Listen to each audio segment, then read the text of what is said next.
So here we are, as we are going through our She Speaks Wisdom from the Women of the Bible for the Modern Day Black Woman.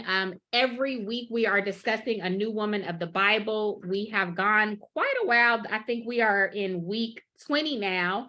And this week we are talking about Naomi. Last week we had a discussion of Ruth, which we're going to cover the same chapters, Ruth 1 through 4. That is where you find Ruth. That is also where you find Naomi. But tonight we're discussing Naomi. So some points I wanted to run back real quick, as I just was doing more studying about this, is about the points we got from Ruth last week. So there are 5 major points that I want to make sure that we take away from Ruth. And Keisha, I'll give it to you later. One of them is that everybody always looks at the story of Ruth and they focus on Boaz. They focus on Ruth got her Boaz. I'm waiting for my Boaz. My Boaz is going to come. That is the very last part of the story. That is not the significant part of the story. So what I want us to remember as we go back and just reference Ruth's situation and story is that, one, something had to die.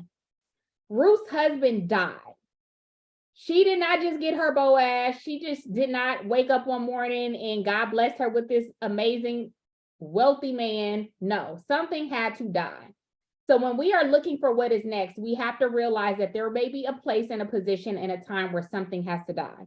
The second thing that we have to remember is that she had to leave what was familiar.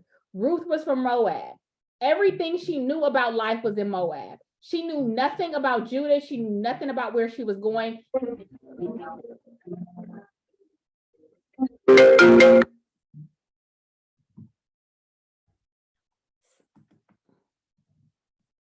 Sorry, y'all, somebody called me and my phone is on Do Not Disturb, so I don't even know, I don't even know why I did that. That's ghetto. Hold on, let me tell her real quick. I have my phone on Do Not Disturb. If you read watching this on YouTube, judge your mama.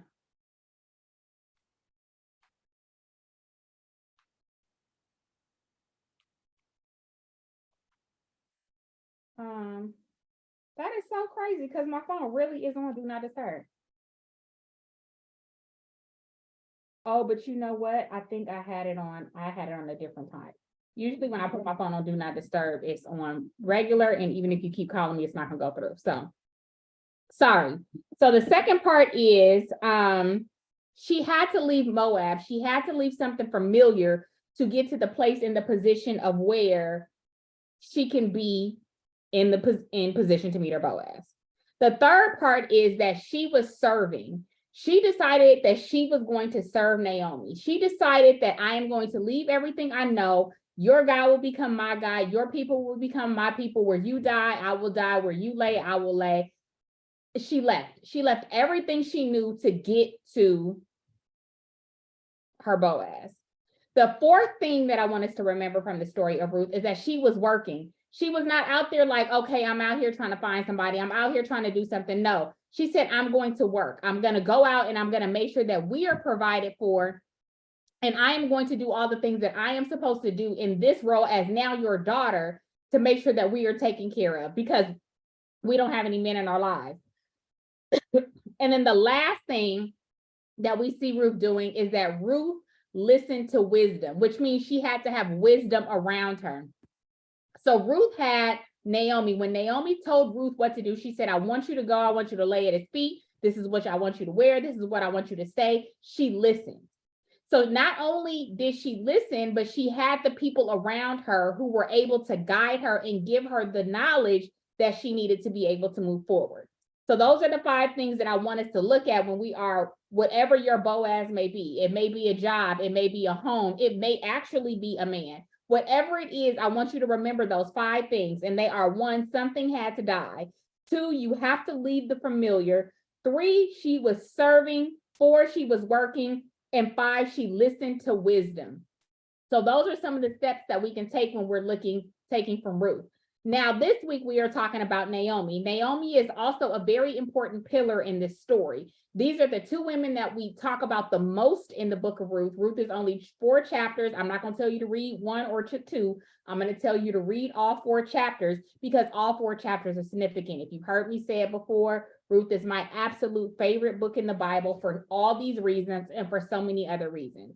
So get you a Bible, sit down somewhere and read them 4 chapters. Okay, let that be your Bible study for today if you haven't had it. So that's what we take from Ruth. As we begin to talk about Naomi, I want us to go back from the beginning. When we talk about this, Naomi's husband moved them from Judah to Moab. And we talked about last week the significance of what that looks like. Judah meant praise. Judah was the land that was flowing with milk and honey. Judah was the place that the Israelites, when they came out of captivity, it was their promised land. It is where they went. Judah was it. Moab, on the other hand, came from when who was the man? I said it last week. Was it Lot? I think it was Lot. I can't remember. But his daughter slept with him so that they can have children. One of those children was Moab, and that is where the Moabites came from. The city started off from corruption. So what I attested to today was like, it is your modern day Las Vegas. It is the place where you name it, it happens. Everything goes down in Moab, right? They had idolization. They had other gods. They was getting down with the get down. Why? Because that is what the foundation of their land was founded on. That is how Moab was conceived, from doing the wrong thing, right? So they left Judah. They left the land flowing with milk and honey. They left all of this because at that particular time, they were in a famine. So her husband decided to take his family, his wife and his 2 sons, and move to Moab. So they left Judah and went to Moab. We don't know if Naomi had a say in this. We don't know if there was a conversation. We don't know if she didn't want to go. We don't know if she did want to go. All we know is that Naomi went from one place to another. She went from a famine to a fanfare party, like turn up city, right? So when she gets there and her husband dies, she now still has the benefit of having her sons. And her sons has now taken on these 2 women, these Moabite women, and they have become her daughters. So her family, in essence, kind of expands in this season.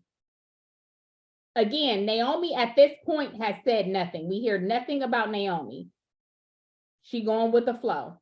But I want us to realize that Naomi, we are introduced to her in a state of crisis, because she had to leave her home, everything she knew, all that she had, and come to a city that is crazy, and her husband dies. So she left a crisis, she goes to a new place, and a crisis is there with her.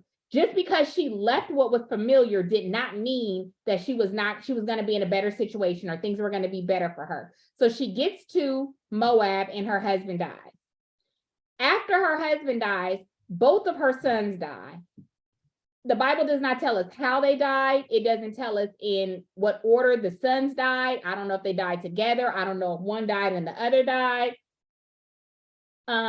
Yes, it was Lot. Thank you. See, this is why I'm glad I'm on here, because my father, Pastor Mark Whitlock of Reed Temple AME in Baltimore, Maryland, is on here, and it said it was Lot. Thank you very much. So it was Lot. His daughter slept with him. And that is where Moab came from. And that is where the Moabites came from. Thank you, Pops. So anyways, that is where we see that her sons have died. So after her sons die, and she's like, okay, I got to go back to where I came from. I'm going back home. That is a point I want us to take from this, is that even in the midst of crisis, you need to have a place that is going to be your foundation, a place that is going to be home for you. That does not have to be a physical place. It could be your church home. It can be your physical home. It can be your family home. It could be a city home. It could be a state home. It could be a country home. It could be whatever type of home you need it to be, but you need to have some place that you say, this is my home. This is the place where I know that I can have peace, where I can find refuge, where I can be safe. She left Moab and decided, I'm going back home. So that's the first point I want us to take from this. She knew that when I get back home, that is where my Redeemer will be. She didn't know who it was going to be. She just knew that her family was there, her husband's family was there. And as we find out, the kinsman redeemer is the person who is going to take care of the widow. So Boaz happened to be second in line to be her kinsman redeemer. So that's that point. Then I want us to know that just because you are living in a crisis does not mean that it's going to stay that way. For Naomi to have had two sons who were able to marry, that meant that she was older in years. She was not a spring chicken. She might have even been our age, my age, close to 40. Because at this point, I could be somebody's grandma. Knock on wood and everything in between. Lord, don't let it happen. But at this point, my child can get married. So we know that she was at a point in her life where she had experienced so much crisis that she had someplace to go back to, but it did not end in crisis. Naomi's life did not end in the way that we are introduced to her. It did not end in the way of which we saw her happening. She even said on the way when she got back, I'm changing my name from Naomi to Mara. Why did she decide that she was going to do that? Because Naomi means it in the Hebrew, Naomi is pleasant and agreeable. So she's like, my life has not been pleasant. I'm changing my name to Mara. Mara means God has dealt bitterly with me. So she felt like at this point, up into her life, God had dealt bitterly with her and she no longer was having a pleasant life. She no longer was experiencing life in the way in which she thought and or planned. I don't know about y'all, but sometimes I'd be like, I posted something on Instagram today and it's a book called Dear God, Hey God, or Dear God, It's Me, Margaret. And a lot of times I've said that like, I feel like, hey God, it's me, Jazz. I'm like, it's me, your humble servant here. You hear me? And I feel like he ain't saying nothing, right? And so when I saw that the movie actually came out, it's a book by Judy Blume, I was like, oh my goodness, like for me to see this right now is ironic. But the fact that that's something that I've always said, I feel like that is how Naomi was feeling like, hey God, it's me, Naomi. Me down here, the one whose husband moved her, kids died, like you see me, right? But we see that her life did not end up like that. Like she moved on to a place where now after everything dying, her kids, her husband, she's moving back. She now comes into a place where she's able to groom Ruth. She's able to be wisdom to Ruth. She's able to take all that she's learned and all that she knows and now give it to Ruth as a mother figure, honestly, because Ruth left her family. So as a mother figure, she's now imparting into Ruth all that she has. So for us as women, it's important for us to not only take the knowledge and wisdom that we have and give it to the next generation, but to also glean from the other people. A lot of times you'll hear people be like, things not like that anymore. They don't do that anymore. This doesn't happen anymore. It doesn't matter. Everything under the sun, nothing is new. It may change the color, it may change the style, but the sun is always going to rise on the east and set on the west. That ain't going to change. So just because times has changed doesn't mean that actual situations have changed. Things are just a little different how they look, but under the underrooting lying situation is always going to be the same. So us gleaning from the wisdom and the knowledge of the older women is so important. And that's why I think we have to have open discussions and dialogues. And I was just talking to somebody about a women's retreat. And she was like, well, I think we should break it off in ages. And I said, no. I said, that is one of the worst things that I had seen happen in my lifetime is they broke us off in age groups. So each age group was dealing with what they were dealing with instead of us all coming together and being able to have a collaborative discussion of saying, this is where I am and this is where I'm going through. And another woman being able to say, oh, I did that. I've been through that. And for us to even be able to acknowledge and see where we're going to be in the next 20 or 30 years, because they felt like, oh, we're going to be in here talking about menopause. Y'all not going through that. Yeah, but one day I am. So I would rather be in a conversation so I know that when it happens that I'm not alone. So when we sector off ages and when we sector off people into their age demographics, we are doing a disservice because we are not allowing the younger generations to truly glean from the older generations. And we're not allowing the older generations to impart into us the wisdom. That's why some of these kids is bat crazy because they think They're the only ones going through it. I truly, truly believe that people would not commit suicide as much as they are right now if they did not feel so isolated and alone. If they felt and knew that whatever they're going through, someone else has been through the same thing and has been an overcomer and come on the other side of it. I think that Naomi was able to show Ruth and teach Ruth what it was to lose a husband, because before Ruth lost her husband, Naomi had already lost hers. She'd seen her. She was able to understand what that grief process was like. So now I can let you know that there can be something on the other side of this. Just because your husband is gone does not mean you are gone. Now, you may be bitter, you may be going through all these other things, but you are still alive, baby. You still have breath in your body, which means you still have an opportunity to do something. So she gleaned from the wisdom of Naomi. Naomi was able to impart that into Ruth. So she goes on and she does that. And she also had to go back to the familiar. She had to go back to a place where she did not know what was going to happen. Sometimes we don't want to go back because we are ashamed of the things that we've done, or we're ashamed of the things that have happened to us. We don't come back. She didn't come back on a chariot. She didn't come back wearing a crown. She didn't come back with a bag in her hand. She came back with nothing but her daughter-in-law. She didn't come back. And so sometimes we feel like I can't even go and tell people what I've been through because I'm ashamed or I'm embarrassed, or I feel like I've lost so much nobody's going to understand. It's happened. Somebody is always going through something. There was a minister that went to our church years ago. He said either you are going into a storm, you are in the middle of a storm, or you have just come out of one. That is the season of life. And unfortunately, it is not the storm that is going to take you out. It is your emotional balance and the way that you deal and interpret that storm that will take you out. But you have to know that sometimes you have to vocalize that. When people ask you, how are you doing? I'm okay. No, you're not. When somebody asks me how you doing, I'm like, you know what? I've seen better days. Complaining ain't gonna do nothing about it. Push on.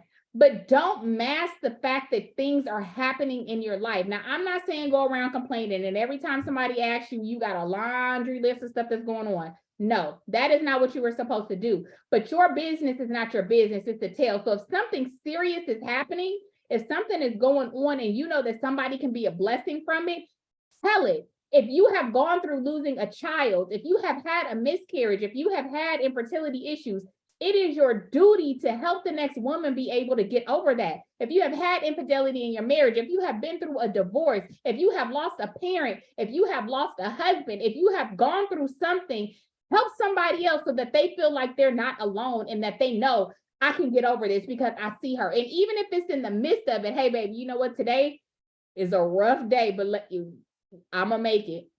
Tomorrow's gonna be a different day. And even if tomorrow ain't better, we still gonna be there.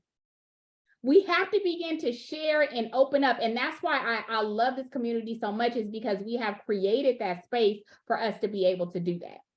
So that is another point I wanted to bring up about Naomi. And the very last point is that joy was restored into her life. So after everything that she lost, after everything that died, after every crisis that she went to, when Obed was born from Ruth and Boaz's marriage, her lineage continued on. And we go on to see that that lineage is the lineage in which Jesus Christ has come from. So from her bitterness, from her loss, from her uncertainty, from all the things that she happened is how we get to Jesus getting here. So had she given up, had she not pressed forward, had she not had the wisdom that she was able to impart into Ruth, Jesus would have come a different way. But she is a part of that lineage now because of her obedience, because of her not giving up, because of her pressing forward. And so sometimes in our life, that is what we have to do. No matter what the crisis is, we have to keep going. So that's what I got for us today. If you are joining on Facebook, on Instagram, I decided to come on. I'm going to stop our YouTube. So join us next week or for the next one, whenever you come on.